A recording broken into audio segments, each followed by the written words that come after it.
mogoče se posvetiva prav otrokom. Kako naj jim dopovemo, da je smiselno imeti varna gesla? Ko vzamemo neko frazo, ne vem, rad jem čokolado ob petkih. Pravi nekaj, kar si bo otrok enostavno zapomnil, bo zanga še vedno unikatno, ne? Ampak da ne bom recimo jaz, kot nekdo zunanji tega gesla enostavno ugotovila. Ne? Kaj pa javna Wi-Fi omrežja? So izpostavljena, ne? Sploh tista nezaščitena potencialnemu prestrezanju komunikacije. Pa paziti, ne? Če se že preklapljamo, da je mogoče tisti Wi-Fi vsaj z nekim geslom zaščiten. No? Kar ne bi delil z neznancem, če se le da ne delim na spletu. A ne?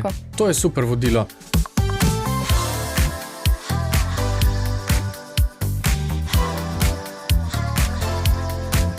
Živjo, dobrodošli v novi epizodi podcasta Uživajmo pametno, kjer o digitalnem svetu in vseh temah povezanih z njim govorimo sproščeno in pametno.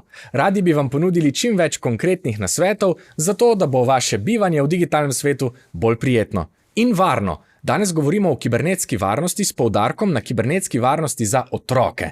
Z mano je Živa Drobnič-Kvartuč, strokovna sodelavka Telekoma, ki deluje na področju informacijske in kibernetske varnosti. Živjo, Živa? Živjo. Vesel sem, da si tu, a lahko začneva kar na začetku. Kako sploh govoriti o digitalnem svetu? A imaš kak konkreten predlog?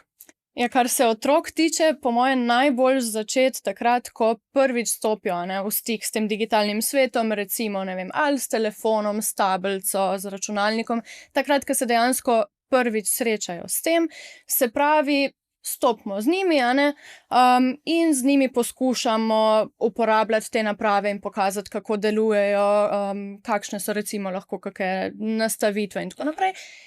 Pa predvsem mogoče, da temeljimo tudi na tem, se pravi, izhajamo iz otrokovega sveta.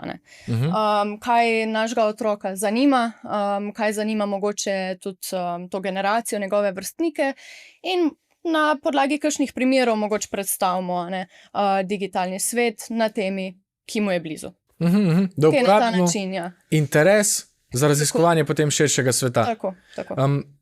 Kaj pa druge teme povezane z digitalnim svetom? Recimo, zdaj mi je na pamet padel digitalni odtis. Ja. Kako naj otroku razložim, kaj to je? A imaš kakšno idejo? Ja, zdaj po mojem, če bomo začeli s tem, digitalni odtis je vse, kar pustimo na internetu, bo začel otrok malo zehati zraven. Tako da, seveda, fajn, da predstavimo sam pomen. Mogoče pa spet na kakem primeru. Konec koncev, recimo, če brskamo kdaj po, ne vem, ali kakih socialnih omrežjih, ali na kakšnih novičarskih portalih, pa vemo, da je tam ogromen komentarjev. Mogoče najdemo kak komentar, ki se nam ne zdi toliko primeren, da na spletu je, to se pač mogoče starš sam odloči in na tem primeru pokažemo, vprašamo otroka, kaj se ti pa zdi, to bo zdaj na internetu stalno ostalo, a se ti zdi to v redu, a se ti zdi to v redu, če bi to videl, ne vem, tvoj prijatelj, sošolc, učitelj, pa se mogoče na tej temi malo začnemo začnemo tukaj malo debatirati, na konkretnem primeru. Ali pa recimo, ne vem, neka fotka z enega žura, imeli smo se ful dobro, pa isto vprašam, kaj pa, če bi to nekdo videl, ko boš ti iskal službo, mogoče to pri kakšnih starejših otrocih, vseeno, ampak tako, po mojem mnenju si bodo največ zapomnili na podlagi nekih konkretnih primerov, pa da jih vprašamo malo za mnenja, da se razvije debata. Ja, super, se pravi, da jim ne solimo pameti, ampak se z njimi pogovarjamo o tej temi in iščemo njihovo mnenje. Tako. Zdaj sem pomislil, to nas tudi kot uporabnike, odrasle uporabnike sili v to, da ta digitalni svet opazujemo čez perspektivo varnosti, se pravi, da tudi mi razmišljamo o digitalnem odtisu, da tudi mi razmišljamo recimo o potencialnih zlorabah, nevarnostih in tako naprej. Ja. Pa ko si govorila, sem pomislil tudi na to, da je prispodoba tega, recimo digitalnega odtisa, oziroma takšna, kot če bi jaz doma pred svojo sobo razstavljal vsako stvar, ki sem jo kadarkoli rekel, ki se mi je kadarkoli zgodila na ulici, bi bila vidna vsem. Tako da je te stvari res dobro ozavestiti. Kaj pa, če se spustiva zdaj pa še bolj na temo same varnosti? Kako pa naj začnemo otrokom predstavljati digitalni svet tudi kot potencialno nevaren? A jim naj kar vsako stvar, ki jo vidimo, spet izpostavimo, pa rečemo, glej, to je nevarno, to je nevarno, to je nevarno, ali ne? To je pol malo preveč, ne vem, ne želimo jih seveda prestrašiti in povzročiti, da se pol čez vase potegnejo, pa da se mogoče s tem digitalnim svetom sploh ne bi seznanjali več, ker vseeno je to uporabna zadeva, v tem času. Ampak ja, ne vem, obstaja tudi na kakšnih portalih, recimo safe.si, ima neko stran posebej za otroke, pa so tudi kakšni videi, kakšne interaktivne vsebine, ki na zelo lep način to otroku približajo, da ni tistega ali strašenja prekomernega, ali da ni recimo, kako bom po domače povedala, nakladanja staršev, kakor si prej rekel, da jim ne solimo pameti preveč. Ja. Tako da ja, mogoče s kakšnimi takimi vsebinami, tudi konec koncev na YouTubeu, veliko filmčkov je o tem, tudi prilagojenih otrokom na ta način. Lahko začnemo, mogoče, ne? Zdaj si omenila YouTube, pa sem si predstavljal recimo starša, ki sedi s svojim otrokom, pa imate odprto to aplikacijo. Kakšne nastavitve bi bilo dobro skupaj preveriti? Ok, rečemo v YouTubeu kot aplikaciji, na kateri gledamo stvari, ampak pa še širše, tudi na telefonu. Če bi se usedla skupaj z otrokom in bi imela en tak pregled vseh nastavitev, ki jih imava in so povezane z varnostjo, na kaj bi bilo dobro biti pozoren? Zdaj mogoče pri otrocih mladostnikih bi najprej izpostavila ta družbena omrežja, spletna družbena omrežja, ne vem, kaj je sicer trenutno najbolj popularno, ko sem bila jaz, je bil Facebook, ampak zdaj verjetno kak TikTok, Instagram, Snapchat. Fajn je skupaj z otrokom seveda, ne da gremo zdaj v vlogi kakega nadzornika, ampak da se usedemo skupaj z otrokom, pogledamo, kdo lahko njegov profil sploh odkrije in vidi. To se da lepo najti v nastavitvah zasebnosti v posameznih aplikacijah. Vidimo, a ima profil javen, zaseben, kdo ga lahko dodaja med prijatelji, kdo lahko komunicira z njim, konec koncu, da mogoče omejimo kakšne neželene stike. To malo ga podučimo, seveda, spet smo nazaj pri digitalnem odtisu, kakšne fotografije recimo objavlja, kdo to lahko vidi. Se pravi, tudi na ravni naprave same, lahko starši se bojo malo bolj znajdli, verjetno, če bodo šli v nastavitev posamezne aplikacije. Ker aplikacije zbirajo celo vrsto podatkov, se pravi lokacija, lahko imajo dovoljenje do mikrofona, do fotoaparata, stikov, kakorkoli. In je fajn, da gre starš spet skupaj z otrokom malo pogledati te nastavitve. Ne vem, neka beležka najverjetneje ne rabi dostopa do mikrofona. Socialno omrežje ne rabi nujno dostopa do lokacije ves časa, da seveda ti podatki ne bi kam ušli. Kadar ne bi bilo treba. Ja, nekaj časa nazaj je bila kar problematična ravno ta lokacija, ker je bila lahko na nekaterih objavah na družabnih omrežjih kar pripeta zraven, ne vede, brez uporabnikove vednosti. To ali pa recimo tudi v pogovorih, v Messengerju, recimo otroci lahko med sabo delijo lokacijo, ok, jaz sem zdaj na poti, kje se dobimo, v redu, deli direktno v pogovoru lokacijo, svojo točno, kakor toka, kar verjetno, če bi prišlo do komunikacije s kakšnim neznancem, ne bi bilo lih fajn. Tako da na to je fajn biti pozoren. Super. Kaj pa varnost samih gesel? Sej o tem smo že govorili, ampak mogoče se posvetiva prav otrokom. Kako naj jim dopovemo, da je smiselno imeti varna gesla in kako naj jim potem predlagamo, da si ga naredijo sami ali pa morda, da ga ustvarimo skupaj, ali pa jih imamo kje napisana ali ne, kaj misliš? Ja, tako, nočemo jim preveč zakomplicirati zadeve.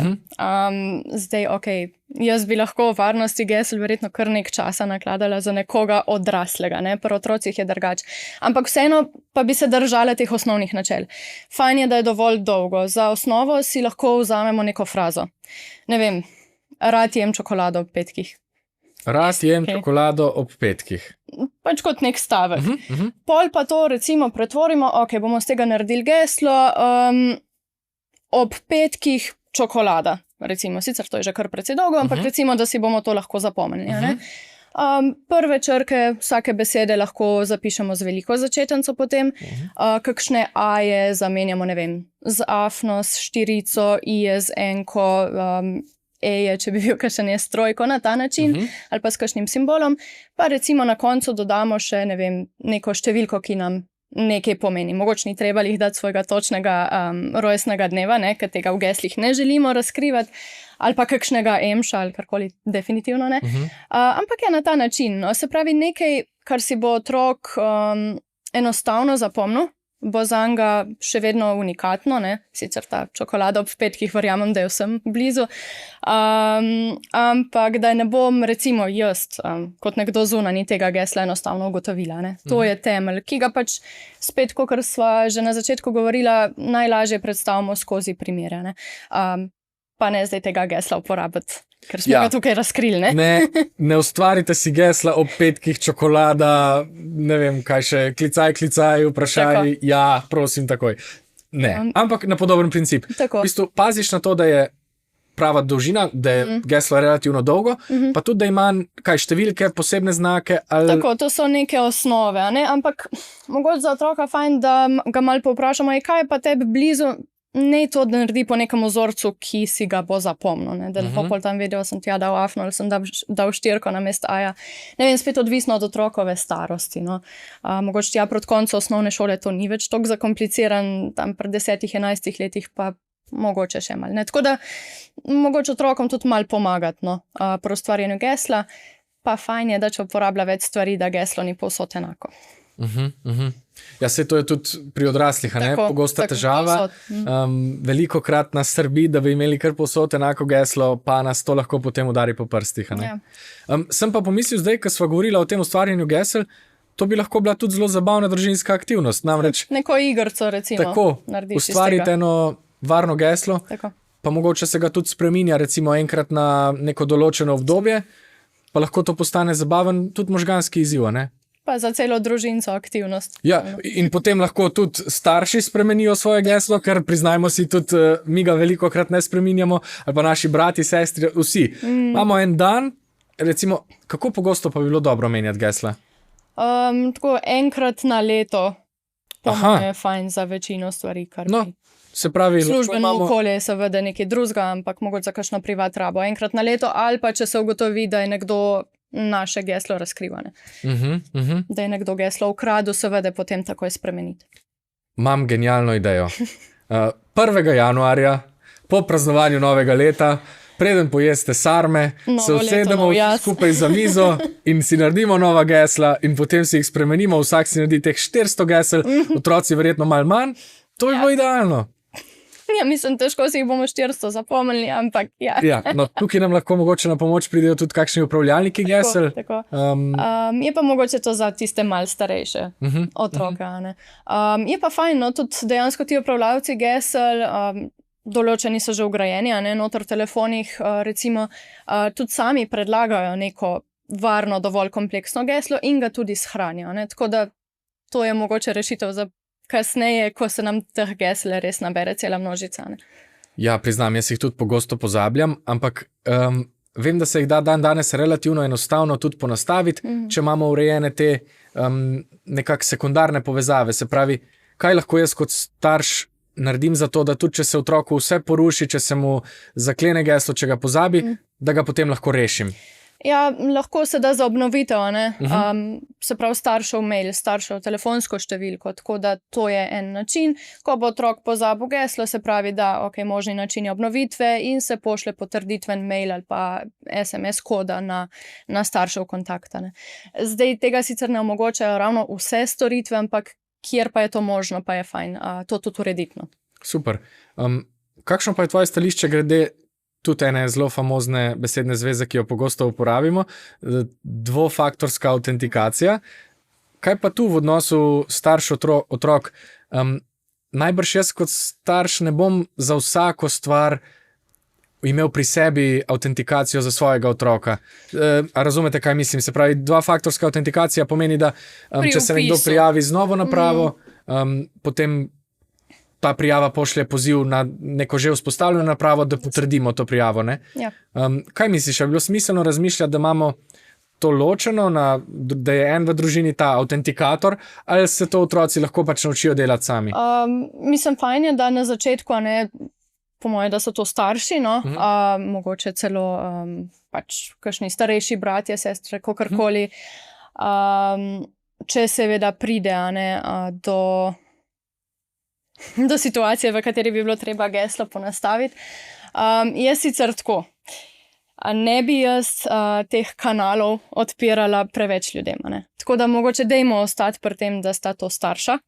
Za mlajše otroke, seveda pa potem kasneje, ko so dovolj stari, ko mogoče ta koncept razumejo, jim tudi, ne vem, na svojem mailu ponazorimo, kako to poteka. Se pravi, zdaj se bom pa vpisal, tukaj le na Gmail, no in bo mogel še nekaj potrditi. Ne?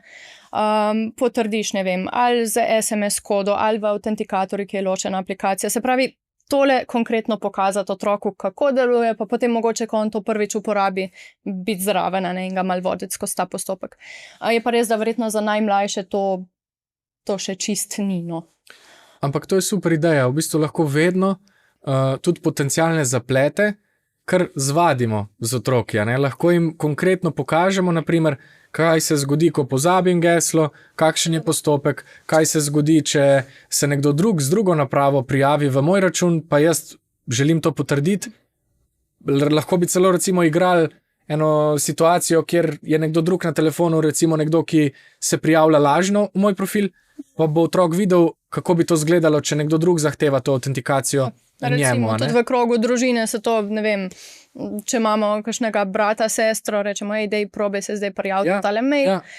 In otrok vidi točno, bo dobil opozorilo, bo dobil poziv k vpisu s temle autentikatorjem oziroma SMS kodo. Tako da, na primerih, po mojem, za otroke še vedno je najbolj učinkovito. Super.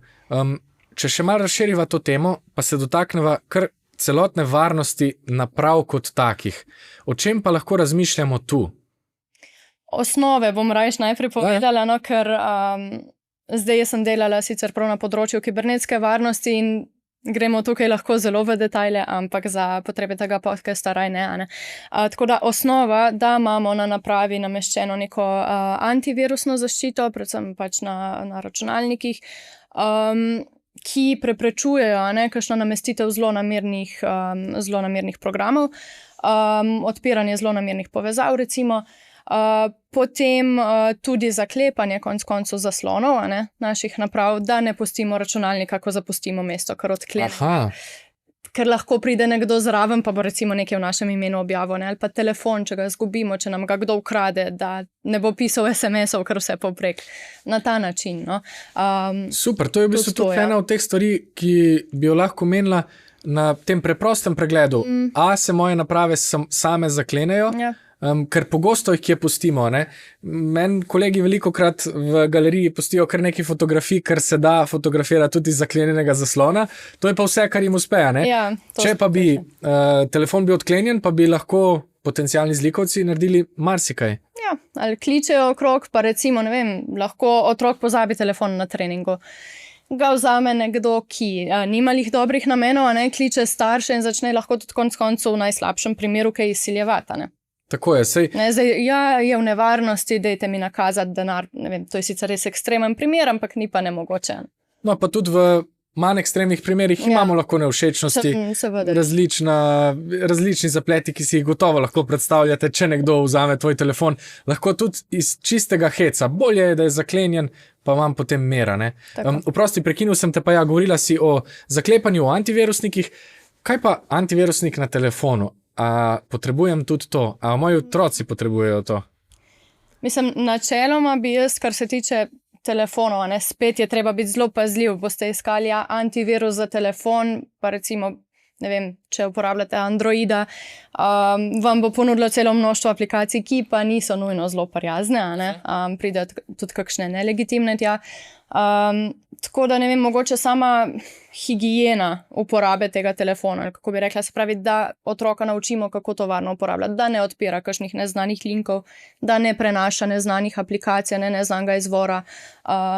Potem recimo tudi, da na ravni aplikacij, kot sva pregovorila, nastavi dovoljenja, se to da preveriti, tako da mogoče pri telefonih bolj z tega vidika, da se ne bi srečali s kakšno nevšečnostjo, pa namestili na telefon zlonamernega programa, ker bi mislili, da je antivirusne. Pa tudi računalniki, nekateri imajo že vgrajene rešitve, sicer se da pa najti kar lep seznam tistih programov, ki so ok. V povezavi s telefoni imam še eno precej pereče vprašanje. Kaj pa javna Wi-Fi omrežja? tu se tudi jaz kot odrasla oseba velikokrat sprašujem, ampak kako pa naj to predstavim otroku? A se lahko poveže kar na vsako javno omrežje, a je treba biti na kaj pozoren in ali kaj preži name, kakšna potencialna nevarnost? Zdaj tako je. Javna Wi-Fi omrežja so izpostavljena potencialnemu, sploh tista nezaščitena, potencialnemu prestrezanju komunikacije. Se pravi, ne vem, se nek zlikovec postavi vmes, mi bomo recimo vpisovali, ne vem, uporabniško ime in geslo za nek portal, ker bo šlo to preko nezaščitenega javnega brezplačnega Wi-Fija, bo ta zlikovec lahko dejansko videl, kaj smo poslali. Spet odvisno, ali je zadeva šifrirana ali ne, ampak neko tveganje vedno obstaja. Tako da, ne vem, ena stvar je, imamo že toliko nekako prenosa podatkov načeloma, da Wi-Fi, vsaj po mojem mnenju, ni več toliko nujna zadeva. Mogoče, kjer, ne vem, ni drugega signala, ni druge povezave, ja, pa paziti, če se že preklapljamo, da je mogoče tisti Wi-Fi vsaj z nekim geslom zaščiten. No. Ne vem, če gremo v hotele, kavarne, vedno lahko vprašamo.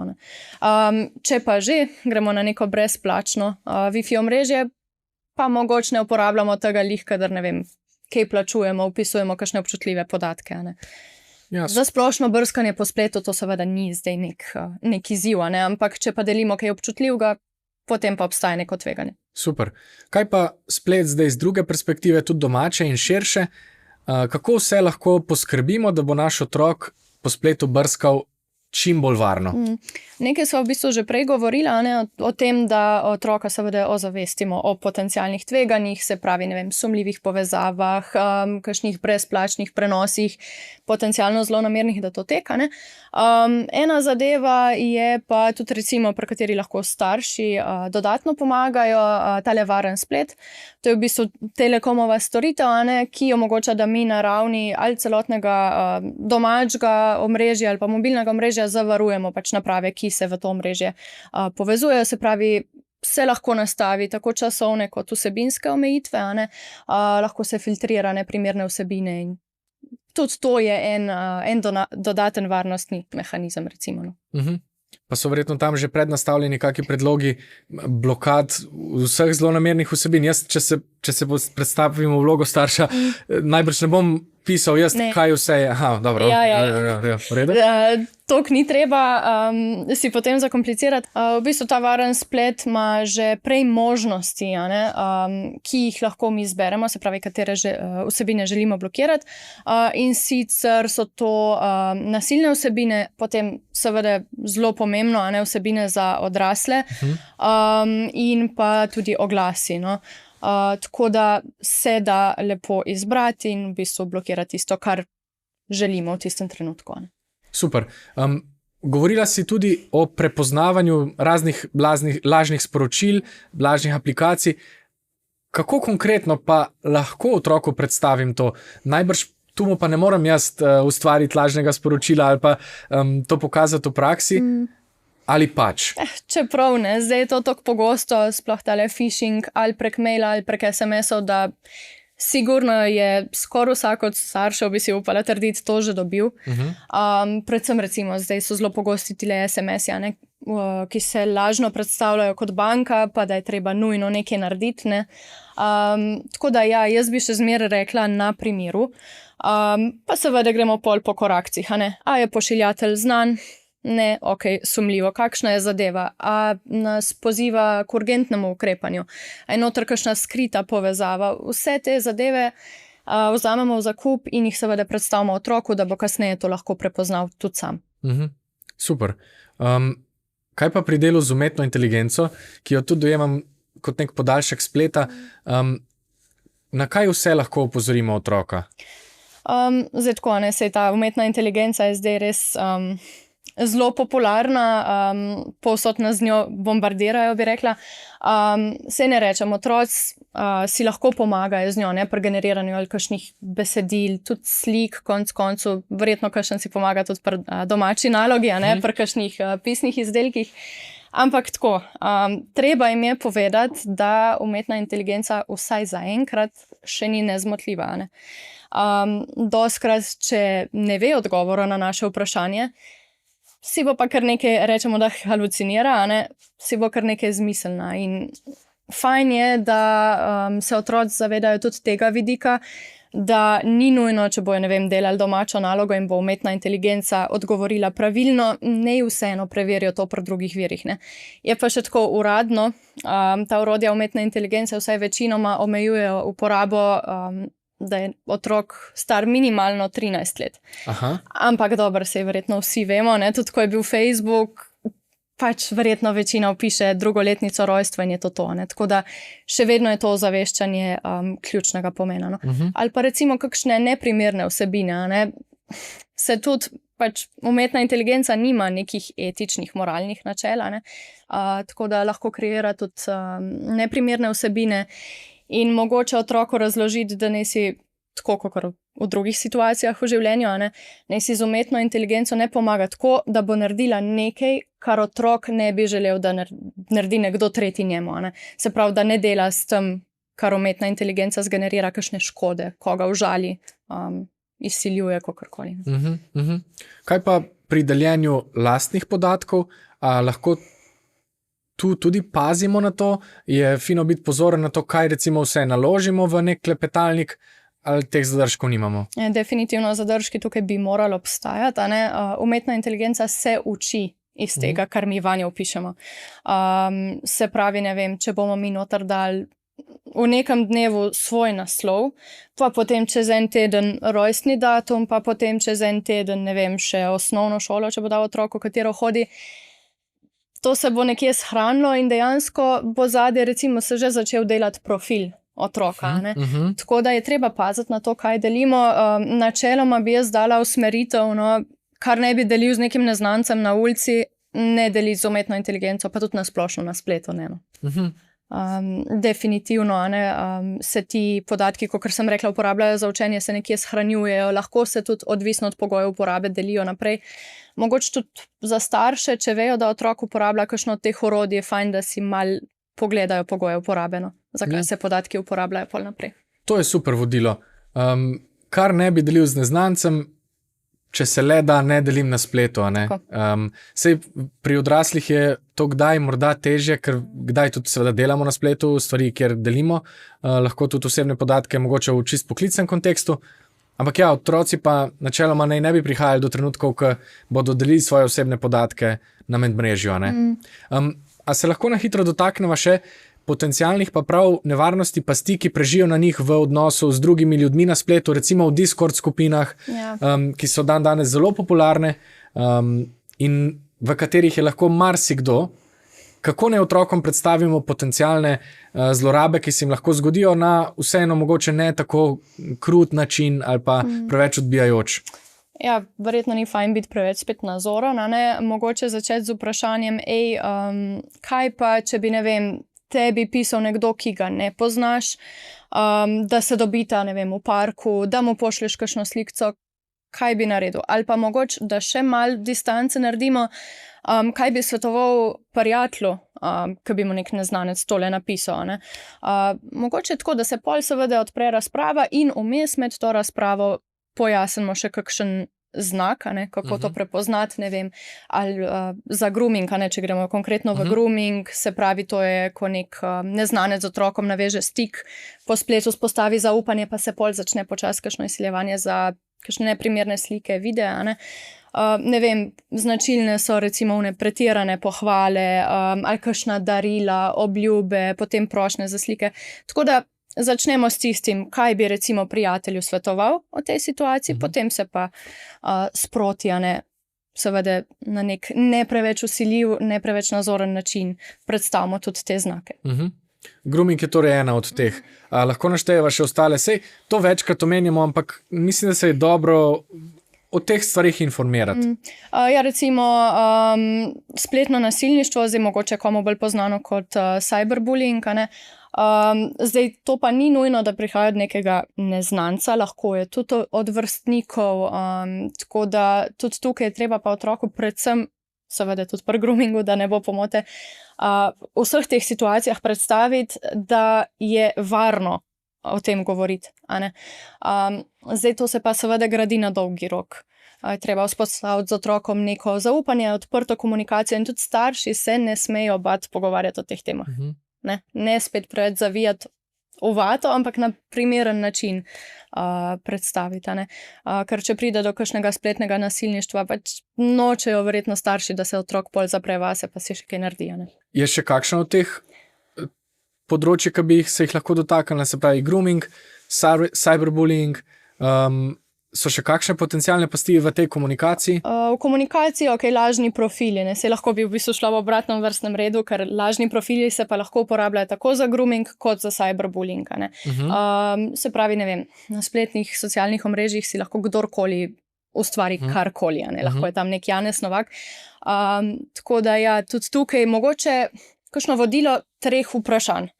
Če te kontaktira nekdo, za katerega nisi prepričan, da je tisti, za kogar se predstavlja, pa ponavadi je to skozi komunikacijo že na neki točki začnejo zvoniti alarmi, postavi mu 3 vprašanja osebno, recimo, in če ne zna nanje odgovoriti, če ne zna povedati nekih 3 dejstev, čist preprostih o sebi, gre lahko za lažen profil. Recimo, ne vem, se predstavlja kot prijateljica Anja, ti jo poznaš. Boš vprašal, ne vem, neka 3 vprašanja o Anji. Razumem. Torej, kako lahko jaz zašijem nekoga, ki se lažno predstavlja za resnično osebo iz mojega življenja? Razumem. Tako. In kaj gre za vodilo 3 vprašanj? Recimo, ne. Kakšno je to vodilo? Ja, da se postavi recimo o tisti osebi, ki jo dejansko poznaš, pa sumiš, da se ta profil lažno predstavlja. 3 vprašanja o tej osebi, čisto splošno. Super. Razumem, v bistvu bi lahko to mojo prijateljico Anjo torej vprašal, Anja, a se spomniš, kje sva bila lani poleti, avgusta? In če je že tam tisto jeclanje, ne vem, pa ne bi delil, se ne spomnim, in je mogoče že malo sumljivo, pa pol spet seveda, kakor sem prej omenila, da ve, da gre lahko tudi staršu o tem povedati. Pa konec koncu, da Anja vpraša, če je to ona. Pa res, po drugem kanalu, ne? Tako. Tukaj tudi tvegamo, da bo sicer potem dejanska Anja, če smo jo osumili tega, tudi bila sumničava do nas, pa nas bo mogoče poklicala v končni fazi. Tako boš preveriti. Tako, se strinjam. Tega nam nihče ne bo zameril, Torej, če smo dobro namerni, pa res skrbimo za to, da smo tudi na netu vsi na nek način mi sami, pa da nihče ne zlorablja naše identitete, je to vedno samo pozitivna stvar. Jaz bi bila definitivno vesela, če bi mi nekdo povedal, da obstaja še en moj profil. Ja. Danes seveda to lahko tudi prijavljamo, ampak ni nujno, da bo ta prijava tako hitro sprejeta na različnih omrežjih, so različni postopki in lahko traja, preden zadevi pridemo do dna. Super. Še zadnje teme bi se rad dotaknil, ki se mi zdi, da je velik del naših spletnih življenj, to so pa spletni nakupi. Kako pa tu lahko poskrbimo za to, da bo tudi otrok mogoče začel v ta svet vstopati postopno, najbrž pa seveda ne nakupuje kar sama, takoj na začetku. Bi rekla, da se spet, pogovorimo, recimo določimo mesečni limit. Zdaj zadeva pri tem spletnem nakupovanju za otroke je verjetno najbolj aktualna v kakšnih igrcah, aplikacijah, pa znotraj iger, ker, ne vem, je vse tako v nekih zelo izrazitih barvah, pa se nam pojavi, ne vem, 100 pop-upov, teh pojavnih oken s pozivi, da so te ponudbe časovno omejene in tako naprej. Otrok pa tudi hoče verjetno v tisti igrci, v tistem virtualnem svetu pridobiti nek status, mogoče tudi malo tekmuje z vrstniki ali pa noče biti izključena. Tako da vse to je za otroka zelo privlačno, je pa fajn, da to nekako nadzorujemo. Recimo, ne vem, da vzpostavimo pač nek odnos, v katerem nam bo otrok, če bo želel opraviti kakšen tak nakup, povedal nam. Tudi v okviru tistih starševskih kontrol, ki so vgrajene že v kakšnih mobilnih napravah, se da nastaviti, da je za vsak spletni nakup, če je pač profil otroka dodan v tale družinski profil, da je za vsak nakup otroka potrebna potrditev, da tega ne more sam izvajati. Če pa že, lahko se pa dogovoriš, da je, ne vem, mesečni limit, 10 €, se da neko predplačniško kartico, darilni bon in to je maks, ki ga lahko porabi. In v tem primeru tudi ne bo prišlo do potencialnih zlorab, potem dobroimetja ali pa. Mislim, še vedno lahko pride, ampak je recimo dost omejeno. Je pa treba, ne vem, sem to spet ločujemo lahko na starostne skupine. Kdaj je kaj primerno, pri najmlajših jaz sploh ne bi, da otrok sam nakupuje, recimo. Pri starejših jih pa tudi seznaniti s tem, da se spet lahko kakšne lažne strani pojavijo, o katerih sva pregovorila, ki zahtevajo vnos plačilnih podatkov. Tako da še vedno neko osnovno vodilo bi bilo, da je starš v to vključen in z nakupi seznanjen. No. Ko vstopam na določeno stran, ki zahteva vnos mojih plačilnih podatkov, bodi si kot odrasel, bodi si kot otrok, na kaj naj bom pozoren ali pa kako naj to predstavim otroku, kaj naj gleda? Najprej mogoče na kanal, od kje to pride. Zdaj, če je to direktno v aplikaciji, je sicer včasih verjetnost, da se to tudi znotraj aplikacije zlorabi, ampak redko. Če pa pride to, kot sva pregovorila, prek kakšnega SMS-a, prek maila, pa ne vem, poziva, da je treba kaj posodobiti podatke, popraviti, potrditi, to je vedno znak za malo sumničavosti. Tako da ja, z katerega kanala pride tudi povezavo pogledati, kam vodi.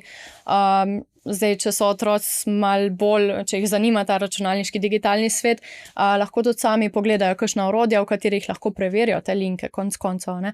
Seveda je to spet za tiste malo starejše. Ampak načeloma tisto, kar so že prej govorila, znaki nekega lažnega predstavljanja v sporočilih, tudi tukaj pač veljajo.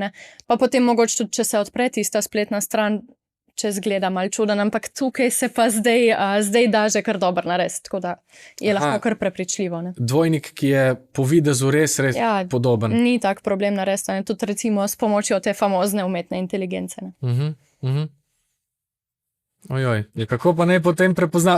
Ampak rekla si pa, predvsem izvor, no. Izvor, tako, pa celo naslov ali pa kam me to vodi, ne? Tist link pogledamo, se pozanimamo, kateri je pravi. Zdaj, če ima, ne vem, kar spredaj neke tretje znake zadej, če je pač domena čist tretja, se pravi tisti naslov, ne vem, ni nlb.si, recimo, ampak je, ne vem, bankaslo.si, je to že, recimo, sumljivo. Ampak, kogar so se pogovarjala, najlažje na primerih. Je pa fajn, je pa otroku povedati, da če se srečaš s čemu, kar ni prepričan, ne to rajš preverjeno. Ali staršem pa se gre pol naprej raziskovati. Mislim, da ves čas govoriva še o enem sloju previdnosti, ki je lahko vedno zraven, ker tudi na ulici, če bi ti kar nekdo ponudil plačilni terminal ali pa če bi ti nekdo v trgovini z oblačili ponudil svoj plačilni terminal, bi nam bilo takoj sumljivo, to lažje prepoznamo. Mogoče pa moramo samo svojo pozornost v digitalnem svetu tudi usmeriti na to, kje smo, kdo nam ponuja kaj, sploh ko plačujemo. Pa ne klikati prehitro, vedno se prej vsaj probati prepričati, a je legitimno ali ne. Ne kar, se mi mudi, dajmo hitro vse opisati.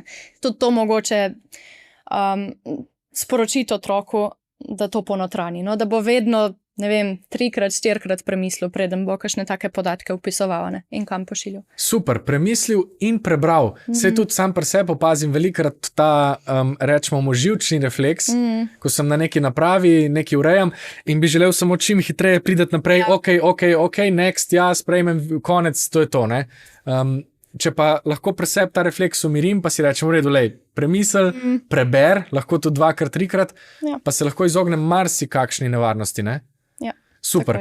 A se ti zdi, da sva izpustila še kakšno pomembno stvar, ki bi jo bilo dobro dodati v povezavi z različnimi temami, preko katerih sva šla? Mislim, da glavno sporočilo bi moglo nekako, pa upam, da je bilo prepoznata skozi celoten pogovor, dejte predvsem starši biti otroku vzor. To se mi zdi, da je ključno. Ne moramo seveda pričakovati od otroka, da se bo v digitalnem svetu vedel povsem varno, če bomo pa mi imeli, ne vem, geslo ABC 1, 2, 3 ali pa bomo vse povprek klikali. Tako da biti vzor, pa ne iti mogoče v pretiran nadzor tukajle, da ne bomo dosegli kontraefekta, ker če jaz iz sebe sklepam, ko sem bila toliko stara, je bil takoj upor. Tako da nastopite bolj kot, ne vem, mentori v taki vlogi, pa predvsem dajati zgled. A bi nam lahko priporočila še kakšna orodja ali pa morda specifične vere, kjer lahko izvemo več informacij, ki so lahko naša vodila? Eno od teh je že tale naša telekom.si pošiljnica pametno, se pravi portal Uživajmo pametno, na katerem lahko najdete v bistvu številne strokovne vsebine, članke z področja varnosti na spletu, tudi podcaste z različnih tem na tem področju, in pa tudi konkretna orodja, v bistvu, tako takšna, ki spodbujajo komunikacijo. Ja, jaz se spomnim, da sem igral spomin.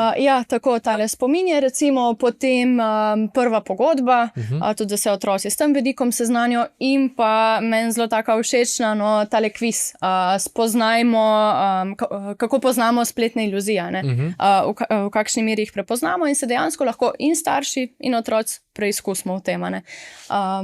Tako da je kar ene par tako uporabnih vsebin, ki so tudi na tak zabaven, interaktiven način oblikovane, predstavljene. Kaj pa kakšne druge spletne strani, drugi veri?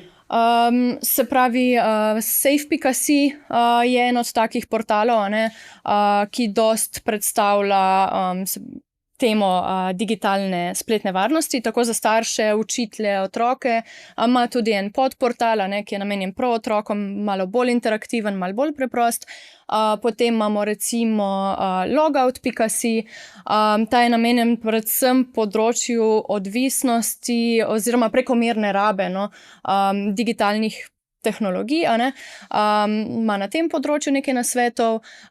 Tom telefon, sicer je za splošne stiske namenjen, ampak seveda tudi stiskam, s katerimi se otroci lahko v digitalnem okolju srečajo, in tudi recimo neodvisen.si, neodvisni TV, kjer so tudi številne uporabne vsebine za starše. Potem imamo seveda Varni na internetu, kjer so predstavljene najpogostejše prevare spletne, predvsem kakšni nasveti, kako stati varen v digitalnem svetu. Mogoče za starše bi bil pa zanimiv še kakšen SeedCert, čistko, v smislu, če pride do kakšne večje, bolj izpostavljene grožnje v kibernetskem svetu, si tudi tam lahko še kaj preberejo. In tudi na splošno mislim, da se v zadnjem času, pa je to zelo pohvalno, daje kar dost poudarka na ozaveščanju glede nevarnosti v digitalnem svetu, tako da tudi v splošnih medijih se da dost uporabnih člankov zaslediti. Ja, in mi se trudimo, da te teme ves čas odpiramo. Hvala, ker ste nas danes poslušali. Če imate še kakršnokoli vprašanje, ali pa se vam zdi, da je še kakšna tema ostala odprta, lahko svoje vprašanje napišete v komentarje na platformi, kjer nas poslušate. Če se to da, vem, da smo na YouTubeu, kjer nam lahko napišete komentarje, ali pa nam pišite na Facebooku, Instagramu, na kateremkoli družabnem omrežju. Vedno radi slišimo vaše vprašanja in odzive. Živa, najlepša hvala za ta zelo zanimiv, konkreten in praktičen pogovor.